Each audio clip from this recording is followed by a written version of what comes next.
Toujours encore le ballon? Toujours. Tant que je tiens debout, j'ai toujours dit. Je jouerai toujours au foot.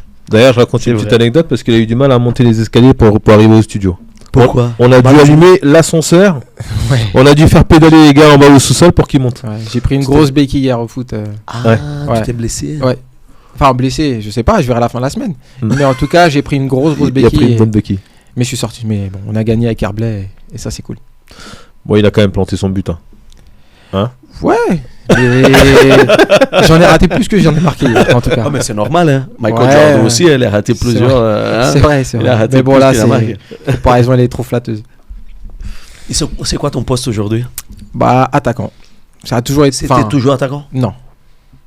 Mais c'est l'histoire du foot en fait, parce que moi au départ, je suis, tu sais, le joueur du quartier, de la cité, et souvent on collait au rebeu, on va dire. Le rôle du numéro 10. Et donc au départ quand j'étais jeune, moi je jouais numéro 10 jusqu'en moins de 15. Et sauf que quand tu joues numéro 10, tu vois que finalement à la fin de la saison, bien que tu mettes 25 ou 30 buts, que tu aies mis 30 ou 40 passes D, c'est toujours l'attaquant qui part. Et tu dis finalement moi aussi je vais jouer en attaque. Je faisais tout le sale boulot, les coups francs, les corners, les touches s'il fallait, les 6 mètres, peu importe. Mais bon, c'était l'exposition, elle était surtout sur la lumière était surtout sur les attaquants. Et puis, quand tu arrives en moins 17, j'ai dit, allez, c'est bon. Les buts, je sais en marquer. J'en ai marqué en étant meneur de jeu. Ça devrait pas être différent si je passe devant. À part les coups. Sinon, je me suis dit que j'allais jouer devant. Et, Yabou, tu es né où? Alors, moi, je suis né en France. Où? À Paris. À Paris même. Région parisienne? Non, Paris même. Paris 10e arrondissement. Ok. Et j'ai grandi à La Courneuve, dans le 93.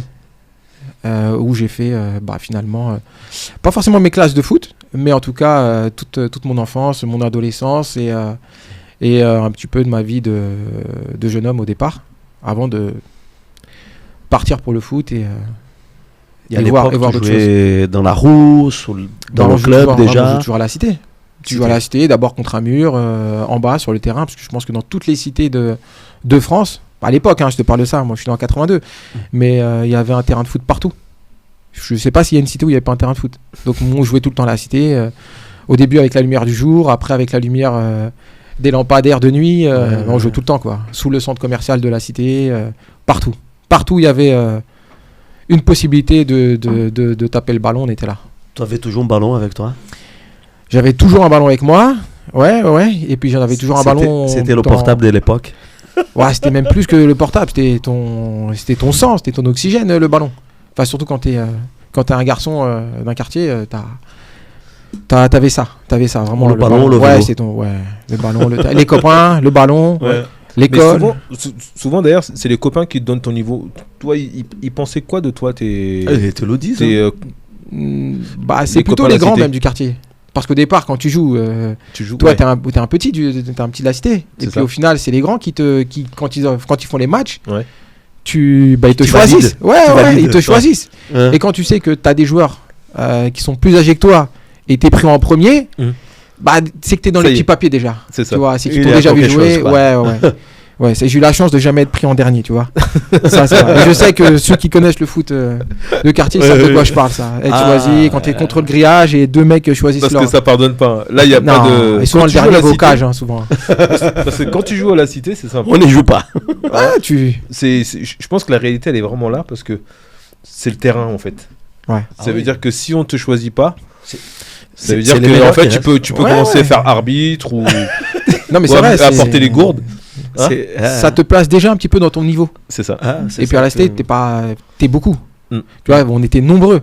Et ça te permet de savoir où toi t'en es, déjà par rapport à ceux de ton âge, et même par rapport à tous ceux qui jouent au foot dans la cité. Et donc ça te place dans le quartier, tu vois. Non, ça te donne ton niveau, comme dit Ibo. Exactement. Souvent, Ibo, il répète ça, il a raison, je suis d'accord. C'est vrai. À la cité, t'es reconnu pourquoi? Soit parce que t'as un gros nerveux, tu vois, tu fais peur à tout le monde. Soit parce que t'as une famille avec beaucoup de frères. Soit parce que t'as des bons plans. Ou soit parce que t'es très fort, enfin très bon au foot. Tu vois. Et le respect, c'est à l'époque. Malheureusement, c'était aussi ça. T'es bon au foot, on te respecte. Tu vois, on va pas t'embêter parce que de toute façon, on a besoin de toi. Quand tu joues des matchs dans ton propre quartier, puis après quand tu joues des matchs contre d'autres équipes, d'autres cités de la ville. tu vois. Donc, j'adore, famille nombreuse. Ouais, mais moi, j'étais pas très nombreux, tu vois. Ça passe souvent par la réputation que ton grand frère, il a. Tu vois, le plus vieux de la famille, là, le premier garçon, il a. Et moi, mon grand frère, il était pas trop dans le... Il était calme, tu vois. Il était plutôt jeux vidéo, il était discret. Alors que moi, j'étais tout le temps dehors. Et tu fais connaître ta famille aussi. Et ça place le respect aussi sur ta famille. En fonction de si tu as apprécié ou pas. Et moi, on m'appréciait de manière générale. J'ai une éducation, je remercie mes parents. Tout le quartier avait une éducation. Et, mais aussi en plus parce que je me débrouillais pas trop mal au foot. Ton niveau de vie, il était bon avec tes parents? Tu avais un bon niveau de vie, un niveau économique? Je pense qu'aujourd'hui, on a un meilleur niveau de vie, mais pourtant, aujourd'hui, tu as l'impression qu'il te manque plus de choses qu'à l'époque. Moi, quand j'ai grandi, ma mère, elle tenait un camion ambulant dans lequel elle vendait des sandwichs, tu vois.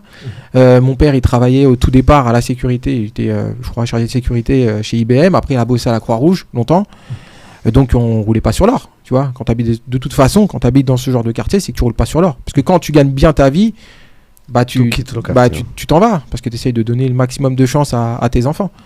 Donc, franchement, je peux pas dire que j'avais à me plaindre. Pourtant, on avait beaucoup moins d'argent qu'aujourd'hui, mais je me plaignais pas. Puis on vivait en communauté, tu vois. Tu vois, il y avait de tout.